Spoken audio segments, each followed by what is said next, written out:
ہم اگر اپنا ایمان مضبوط کرنا چاہتے ہیں تو ہمیں کیا کرنا چاہیے؟ ایمان کے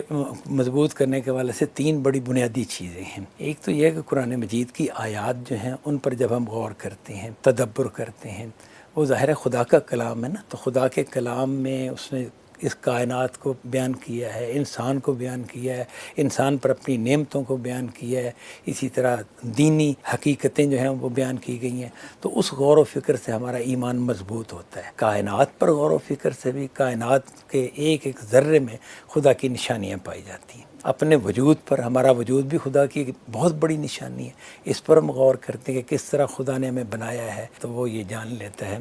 کہ کوئی ایسی زبردست ذات ہے کہ جس نے یہ کائنات بنائی ہے، انسان کو بنایا ہے۔ ان نشانیوں پر غور کرنے سے بھی ایمان مضبوط ہوتا ہے، قوی ہوتا ہے۔ اور دین پر عمل کرنے سے بھی، اگر ہم دین پر عمل کرتے ہیں تو دین پر عمل کرنا ہمارے ایمان کو، جس ایمان کی بنا پر ہم دین پر عمل کر رہے ہیں نا، وہ دین پر عمل کرنا اسی ایمان کو بڑھاتا ہے، اسے مزید تقویت دیتا ہے۔ جس کی مثال یہ ہے کہ جن سے ہمارا تعلق ہوتا ہے، اگر ہم ان سے ملتے رہتے ہیں، میل جول رکھتے ہیں، تو ہمارے تعلق رشتہ قوی ہوتا ہے۔ اگر ہم میل جول چھوڑ دیتے ہیں تو پھر اس کے نتیجے میں رشتہ داری، تعلق بھولتا چلا جاتا ہے۔ سر، یہ 2 چیزیں واقعی بہت اہم ہیں جو آپ نے بیان کر دی ہیں کہ جب بھی آپ نے ایمان کو مضبوط کرنے کی طرف آنا ہے تو آپ کو اپنے اندر جھانکنا ہے کہ آپ کے اندر اتنی نشانیاں موجود ہیں ہمارے نفس کے اندر اللہ تک پہنچنے کی۔ اسی طرح آپ کائنات پہ اگر غور کرنا شروع کر دیں تو اتنی نشانیاں ہیں اللہ تک پہنچنے کی اور ایمان کو مضبوط کرنے کی۔ لیکن اس کے ساتھ ساتھ ایک اور چیز بھی ہے کہ جو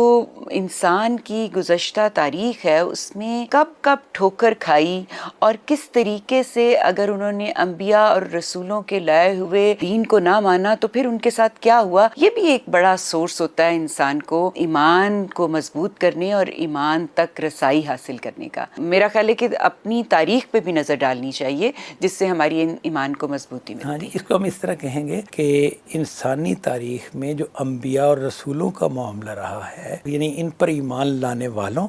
اور ان کا انکار کرنے والوں کی جو تاریخ قرآن مجید نے بیان کی ہے، دوسری الہامی کتابوں میں بیان ہوئی ہے، وہ بھی انسان کے لیے ہدایت کا باعث بنتی ہے اور اس کے ایمان کو مضبوط کرتی ہے، کرنے کا باعث بنتی ہے۔